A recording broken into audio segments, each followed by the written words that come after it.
Por isso, não abram mão da confiança que vocês têm. Abrir mão da confiança que tem em Deus quando tudo parece ser contrário e o desfecho ser trágico. Não abra mão da confiança que você tem. Não abram mão da confiança que você tem de que dias melhores virão. Não abra mão da confiança que você tem no Deus da vida, no Deus que tudo pode fazer. Não abram mão da confiança que vocês têm. Ela será ricamente recompensada. Haverá uma recompensa para aqueles que não abrirem mão da sua confiança. Qual é a sua motivação de vida? A motivação, ela significa o motivo que nós temos para uma ação. Isso é o desfecho da palavra, o significado da palavra motivação. O motivo para uma ação. O que tem movido você, o que tem motivado você a agir. Eu estava num dia desses da live falando sobre Davi, que quando Davi ele chega lá no campo de batalha, lá no vale de Elau, ele vai perguntar: vem cá, quem ganha essa batalha aí ganha o quê? Tem algum prêmio? Tem sim, vai poder casar com a filha do rei e morar no palácio. Então Davi encontra uma motivação para enfrentar o Golias, mesmo diante da desvantagem que ele tinha. Um garoto sem armadura, sem nada, enfrentando um gigante todo capacitado, todo forte, mas ele tinha uma motivação. Quando nós não temos uma motivação, a gente vive a música do Zeca Pagodinho, pessoal. Deixa a vida levar, deixa a vida levar eu, e assim vai. O tempo vai passando e nada vai mudando, e nada vai acontecendo. Qual é a motivação que nós temos? Uma recompensa. Então a Bíblia diz que se eu não abrir mão da minha confiança, eu vou ter uma recompensa, porque Deus vai recompensar a cada um daqueles que não abrirem mão da sua confiança. Hoje você vai passar no corredor e mais uma vez, e talvez você esteja passando 1 ano, 2 anos, 3 anos, não importa quanto tempo você esteja enfrentando essa guerra, essa luta que parece infindável, mas toda vez que você vem, que você passa e que você recebe o toque dos oficiais, o óleo ungido sobre a tua cabeça, ou sobre uma peça de roupa, ou alguma coisa que represente alguém que você tanto ama, que deseja que seja liberto, livre, ou até mesmo por você, pela sua própria vida, toda vez que você passa, você está se motivando para não abrir mão da sua esperança. A esperança que hoje pode ser o dia. Nós cantamos aqui, tem um dia, tem hora, vai se cumprir. Ele é o Deus do milagre, pode ser hoje. E você entrou meio cabisbaixo hoje, mas pode ser o teu dia hoje. Você nem imagina o que Deus pode fazer num dia após o outro dia. É assim que as coisas acontecem. A Bíblia diz que eles estavam lá no cenáculo e de repente o Espírito Santo desceu. Se eles não estivessem lá, quem não estava lá não recebeu. Então, qual era a motivação deles ficarem 40 dias trancados num lugar? A espera do Espírito Santo era algo tão importante para eles que eles não abriram mão da sua esperança, de que o que Jesus falou era verdade, iria descer o seu Espírito e encheria toda a carne, todos aqueles que estavam ali. Você muitas das vezes precisa se mover, mas às vezes você precisa ficar na sua posição, porque se você já foi em direção ao que Deus determinou sobre a sua vida, você apenas precisa não abrir mão da sua confiança. Não abra mão, é inegociável. Eu confio em Deus, isso é inegociável, tem que ser inegociável. Tem dia que você não está bem, tem dia que você está na prova, tem dia que você está cansado, mas abrir mão não pode.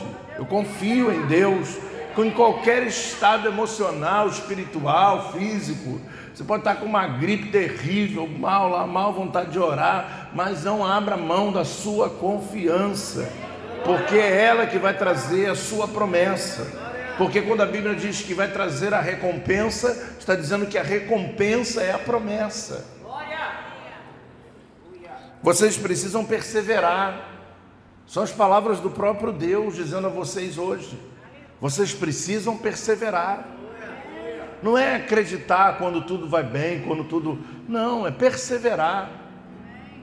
Perseverar. Não sei se você sabe, mas a igreja Lagoinha, ela levou 28 anos para estourar. 28 anos. Existia 28 anos lá em Belo Horizonte, uma igreja como qualquer outra.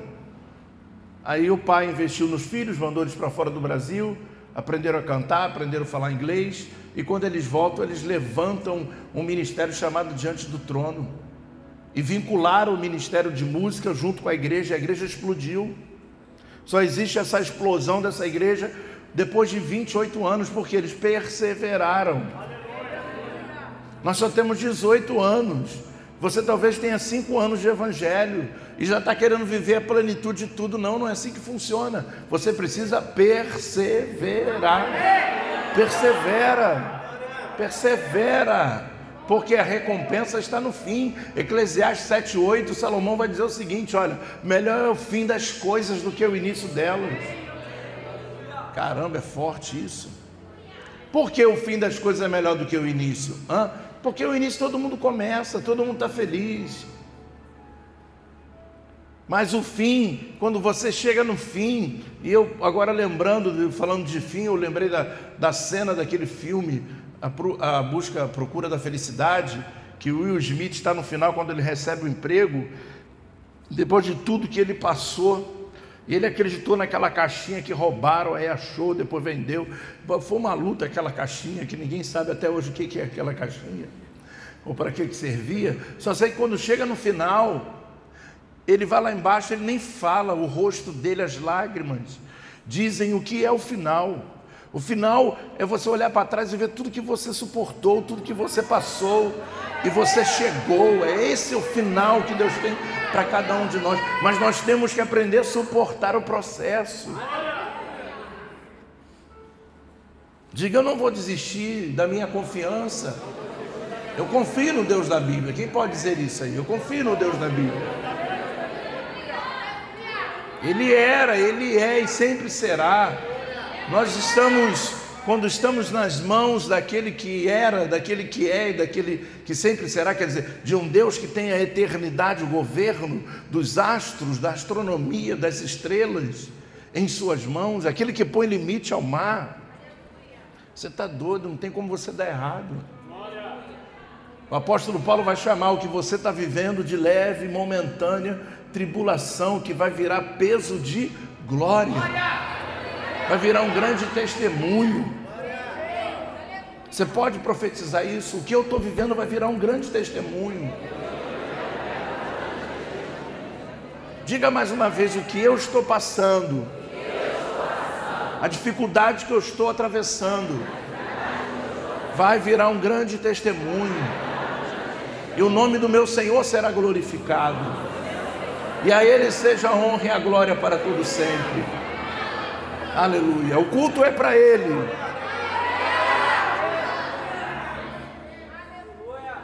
Vocês precisam perseverar, de modo que quando tiveram feito a vontade de Deus, então só tem uma maneira de fazer a vontade de Deus: perseverando. Você vai perseverando até que a vontade de Deus seja feita. Que coisa forte esse versículo. E quando a vontade de Deus é feita, aí sim você vai receber o que Ele prometeu. Então diga para o seu irmão: tem um caminho ainda. Para alguns tem um caminho longo, para alguns tem um caminho curto, e para outros está batendo na porta. Eu não sei da sua história e o quanto que você tem dado valor às coisas que Deus fala, ou as coisas que Deus tem falado em nosso meio. Será que você já esqueceu da palavra profética que nós recebemos no aniversário da igreja para começar um novo ciclo? Não. Quem lembra? O quê?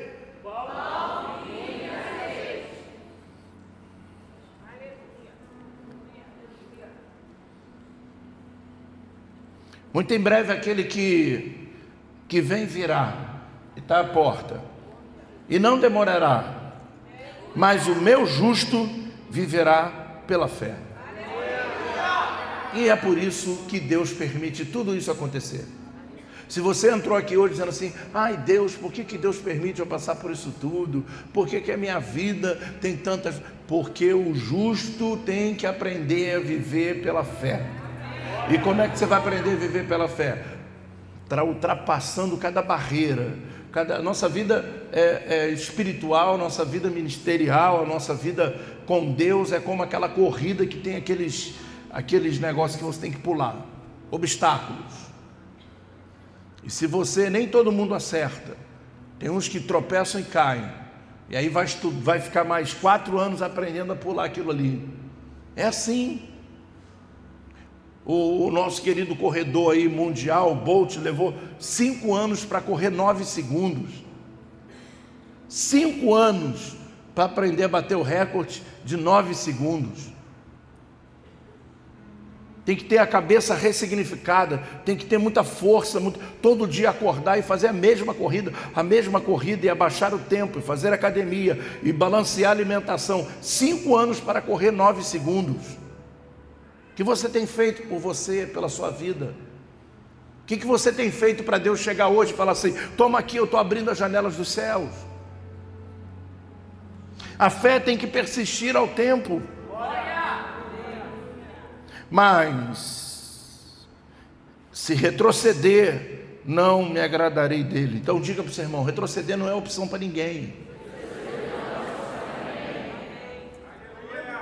Você pode olhar para o irmão que está do seu lado, olhar para ele, olha para ele e diga assim: retroceder não é opção para ninguém.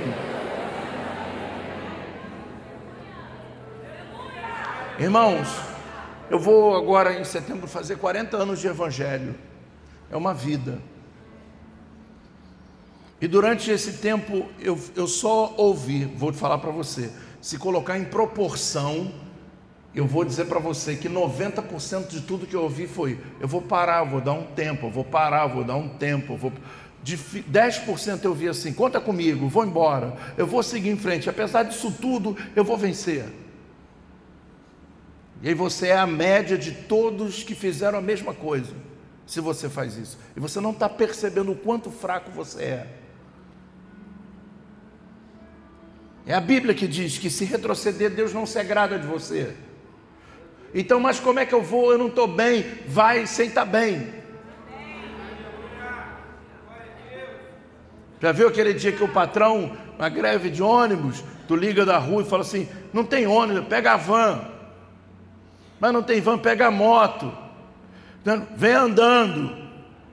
É aquele dia que o patrão diz que é negociar, você tem que aparecer. Assim é o reino de Deus. Você imagina se a trombeta toca, o que você vai dizer para Deus? Eu estava dando um tempinho. Deus vai falar para você: o que eu tenho a ver com o teu tempinho, com a tua fraqueza? Se afasta de mim que eu não te conheço. Não tem opção. A igreja, durante o decorrer dos anos e das décadas, foi criando desculpas e opções que a Bíblia não dá direito. Não dá direito. Eu nunca vi ninguém falar para Jesus, os discípulos, falar assim: eu vou dar um tempinho que eu estou meio emocionalmente abalado, e eu vou dar um tempinho. Jesus ia procurar outro, porque a coisa é séria. O reino de Deus é coisa séria. Não coloca a sua vida em primeiro lugar, coloca o reino dele em primeiro lugar, e as demais coisas vos serão acrescentadas. Mas eu não gosto de fazer as coisas de Deus relaxadamente. Olha o texto: não abra mão da sua confiança. E ainda que você não esteja entregando por um momento o seu melhor, você está entregando alguma coisa. O que não pode é parar, o que não pode é desistir, o que não pode é desanimar. Temos que aprender a ser perseverantes. Se você está aqui nessa noite e por algum motivo você pediu um tempo, acaba o culto e retoma o teu tempo, escuta o profeta. Para com esse negócio que não existe. Eu não estou falando pela igreja, ou não estou falando por mim, eu estou falando por amor a você. Porque você vai se lascar. Eu nunca vi ninguém dar um tempo, parar e depois voltar. Por quê? Porque você já não está bem. Aí como você não tem responsabilidades com Deus, com o reino, isso aí vai quando quer, vai, daqui a pouco você vai ver, você está lá no mundo. Quer ir para o mundo, vai de uma vez, mas não inventa desculpa. Não coloca Deus nesse manharado. Caleb viveu, mas eu estou muito mal, o senhor não sabe. E Caleb passou 40 anos junto com os derrotados, junto com aqueles que iam morrer, andou 40 anos juntos com os murmuradores, e mesmo assim não se contaminou. Todos os dias ele dava com aquele pessoal, e não deixou ninguém roubar a esperança dele, e não deixou ninguém roubar a alegria dele. A alegria vem do Senhor. Eu lembro que quando o povo volta da Babilônia, e quando esse retorno da Babilônia vai ser descrito no livro de Neemias, e Neemias vai contar toda a história, literalmente de histórico, mas Esdras, que era escriba, eu não sei se você sabe o que é escriba, mas o escriba é aquele que anotava e repetia as leis no papiro, e esses eram os que mais conheciam a palavra de Deus. Por quê? Porque eles escreviam, aí quando acabavam escreviam de novo, e por tanto fazer isso, eles se tornavam muitos doutores da lei. E Esdras, com o templo arruinado por Nabucodonosor, vai se começar a reconstrução do templo, que o profeta Ageu começa a profetizar e dizer: vocês construíram o muro, construíram a casa, mas abandonaram o meu templo. Ele vai denunciar o profeta Ageu. E Esdras vai entrar no templo e tirar as cinzas, e sabe o que ele acha lá dentro? A palavra de Deus. Sabe onde a palavra de Deus estava perdida? Dentro da igreja. Eu não estou falando para os pecadores lá fora, essa mensagem é para a igreja. Ele acha chamuscada a palavra, que muitas das vezes a gente traz para a igreja, e a maioria nem tem mais Bíblia, que não lemos, que não examinamos, que não nos preocupamos em entender o que Deus quer, o que Deus espera, o que Deus deseja, a vontade dEle que é soberana. Para todas as pessoas que tomam as suas decisões, elas estão dizendo: Senhor, eu tenho o meu governo. Então para de trazer Deus para o seu governo, porque Ele não pode governar o que é seu. É você que tem que viver debaixo do governo dEle, debaixo da vontade dEle. Viver a vontade de Deus é viver debaixo do que Ele determinou para mim e para você viver. E aí eu tenho que ter fé para abandonar tudo. Eu tenho que ter fé para ter uma ruptura lá fora. Eu tenho que ter fé para começar a acreditar que Deus é capaz de me sustentar quando eu paro com as paradinhas erradas. Eu começo a ter fé porque eu quero experimentar a boa vontade de Deus, somente perseverando. E não parando, perseverando, caminhando, sendo constante. Mensagem profunda é essa? Não é sobre esperar esse tema, não é sobre você esperar, vou esperar as coisas melhorarem para voltar. Eu fico imaginando Deus olhando para você e falando assim: quando melhorar você volta, quem não te quer sou eu. Ou você acha que Deus não rejeita ninguém? Tem um versículo terrível da Bíblia, quando Salomão, que era o grande cara da época, ele vende o seu segredo para Dalila por uma Sansão, desculpa, eu falei quem? Salomão, porque é com essa. Sansão vende o seu segredo para Dalila, que era uma filisteia, desculpa pessoal. E naquele momento, ela vai lá, já estava tudo preparado, vai e corta o cabelo dele. E quando ele levanta, ela vai acordar, ele vai dizer: olha, os filisteus estão vindo aí, eles vão vir te pegar. Aí o versículo mais terrível de toda a Bíblia, que vai dizer: e Sansão se esqueceu que Deus não era mais com ele. A questão toda, e que nós temos que nos alegrar nessa noite, não é com os problemas, é o quanto que Deus ainda nos aceita. O quanto que Deus ainda recebe o meu louvor e minha adoração. Essa que tem que ser a nossa preocupação, e não com probleminha A, B, C, D. Mas a minha preocupação tem que ser: será que Deus me recebe ainda? Será que quando eu bato Ele abre a porta e me ouve? Há algo que precisa mudar nesse drivezinho aqui, ó. Tem muito crente prepotente, tem muito crente já não levanta a mão, que já não adora mais, achando que Deus vai continuar sendo Deus se você não fizer isso. Desculpa te dizer, Ele tem 24 anciãos adorando Ele 24 horas em turno de 1 hora, dizendo santo, santo, santo. Ele não precisa do meu santo, quem precisa dar santidade a Ele sou eu. Eu preciso perseverar. Volta logo, do jeito que você está, da maneira que você está. Não brinque com isso. A frieza é uma coisa que ela vai entrando não é o tema da mensagem. E diz assim: aquele que não, o meu justo viverá pela fé. Mas está tudo desabando, vive pela fé. Está tudo caindo, vive pela fé. Está tudo, parabéns, seja bem-vindo. Está tudo, vamos pela fé. Mas não tem mais saída. Pela fé, pela fé, pela fé, pela fé, pela perseverança da fé, pela perseverança da fé. Sabe o que vai acontecer? Nós vamos ouvir na perseverança: eu me alegrarei nele.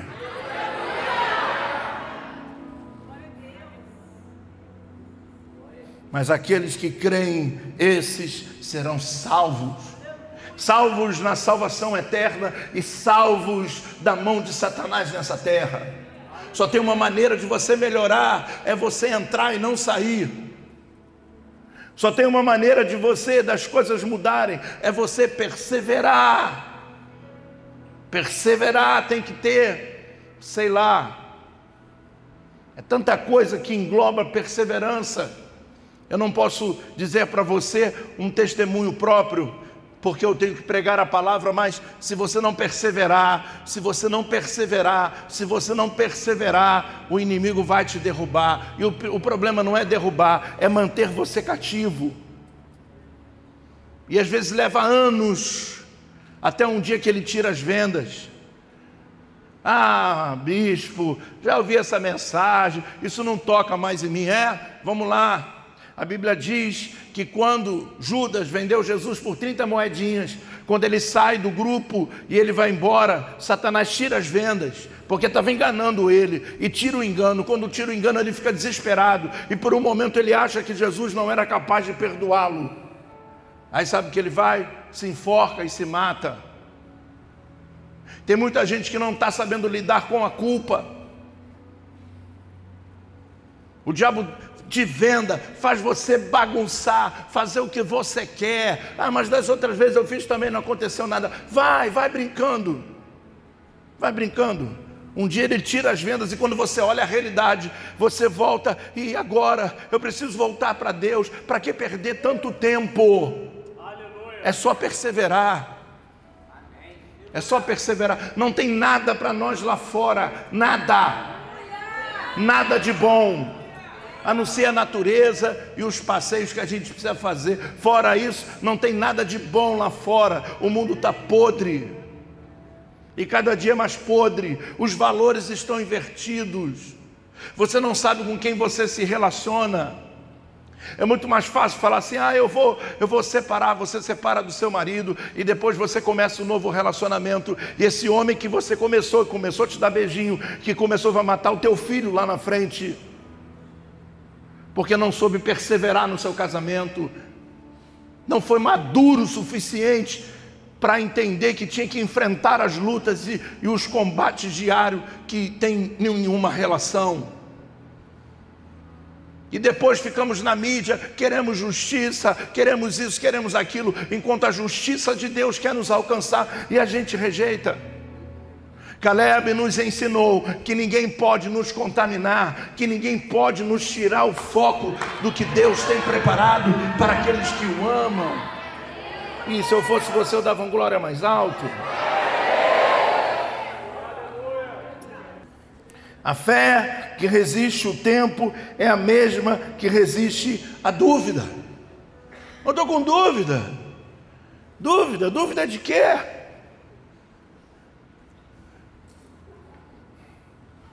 Não é sobre esperar, é como se espera. É como eu espero. Eu espero trabalhando, eu espero servindo, eu espero confiante naquele que tudo pode. Todo mundo pode dizer que o cara está servindo, ele não acontece nada na vida dele, mas eu continuo servindo, eu continuo servindo, eu continuo servindo. Isso é esperar. Esperar é um verbo, e todo verbo é uma ação. Então entenda uma coisa: esperar não é ficar inerte, esperar não é ficar parado, esperar é uma ação. Eu espero, mas eu entrego o currículo, eu espero e oro pelos meus filhos, eu espero e vou no culto de terça-feira, eu espero e assisto o culto online, eu espero e vou no sábado de manhã na consagração, eu espero e participo da live da meia-noite, e assim você vai encher no teu coração de perseverança.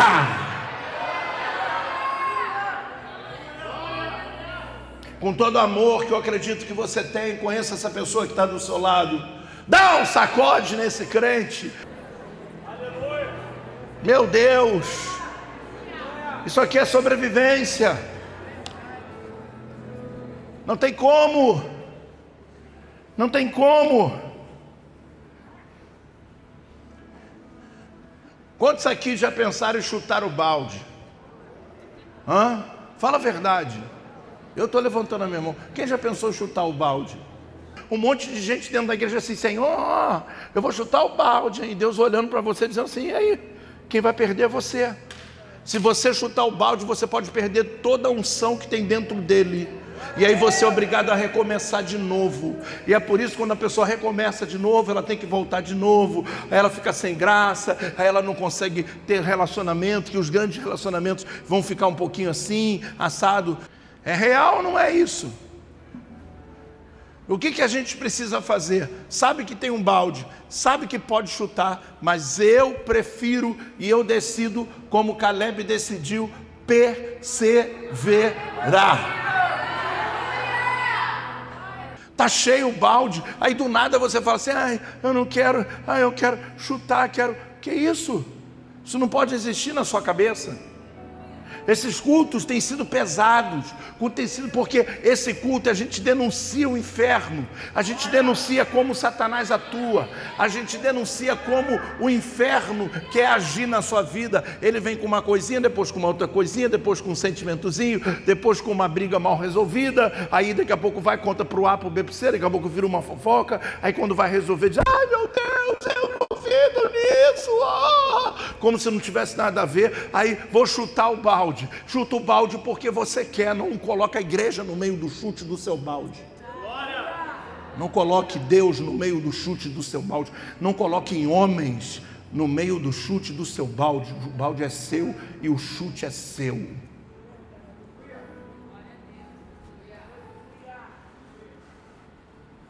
A fé que resiste o tempo é a mesma que resiste a dúvida. Existem momentos que a gente tem dúvida. Quando será? Tem tanto tempo. Quando vai acontecer? Pega a mão na mão do irmão que está do seu lado e diga para ele: não abra mão.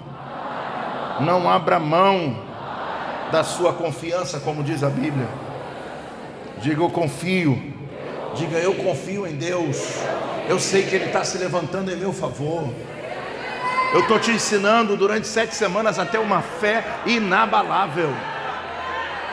Sabe o que eu estou fazendo com essa igreja? Eu estou começando a fazer com que vocês, todo culto eu possa vê-los aqui. Que às vezes tem um, cadê um novo, o outro, cadê o outro, não. Não, vamos sim buscar ao Senhor, vamos buscar a Deus. E ainda tem um detalhe: enquanto se pode achar.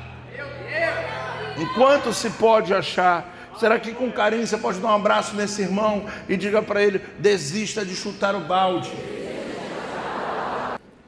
A resposta não te diminui, ela te define. Escuta isso, eu já vou terminar a mensagem. Enquanto você espera, Enquanto você está esperando, Adriana, Bruno, Deus está revelando quem você é de verdade. Enquanto você está com um balde na tua frente, a chance de chutar, e você decide não chutar e perseverar, você está mostrando quem você é para Deus. Porque, irmão, na rede social é só coisa boa, é só a fotinha de selfie, é só a família na praia, é só quando a gente está bem. Quando a gente está fora da selfie, não é nada daquilo. E não adianta dizer que não, porque essa é a realidade de todos nós. De todos nós. Enquanto você espera, enquanto aquela situação não termina, Deus está revelando quem você é de verdade. Quem é você sem aplausos? Quem é você que quando ninguém dá um aplausozinho quando você termina uma mensagem, ou sequer nem toca no assunto? Quem é você? Quem é você quando faz alguma coisa para alguém de relevante, a pessoa não te agradece? Quem é você?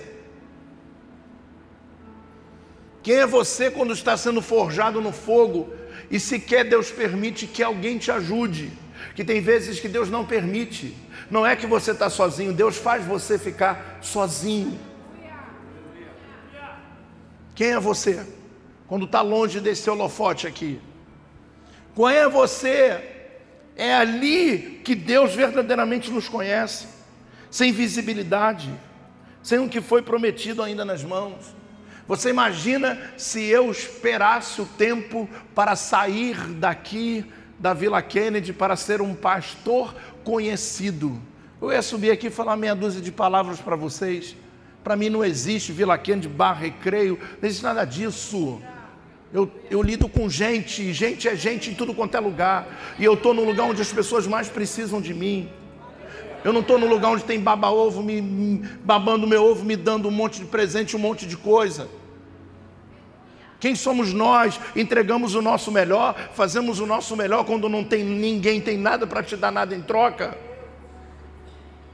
É nesse momento que você observa aonde está a tua perseverança. Quando você deita no travesseiro, ou quando consegue deitar no travesseiro, e quando vem a mente que não para, que não dá descanso, e quando você olha de um lado para o outro, você não vê ajuda. Mas mesmo assim você abre o zap e tem gente te pedindo oração, te pedindo ajuda o tempo todo. E você está ali o tempo todo pronto para servir e para entregar algo a alguém. E outra coisa, quando você, no momento que ele precisa, você não pode, eles ainda vão te crucificar.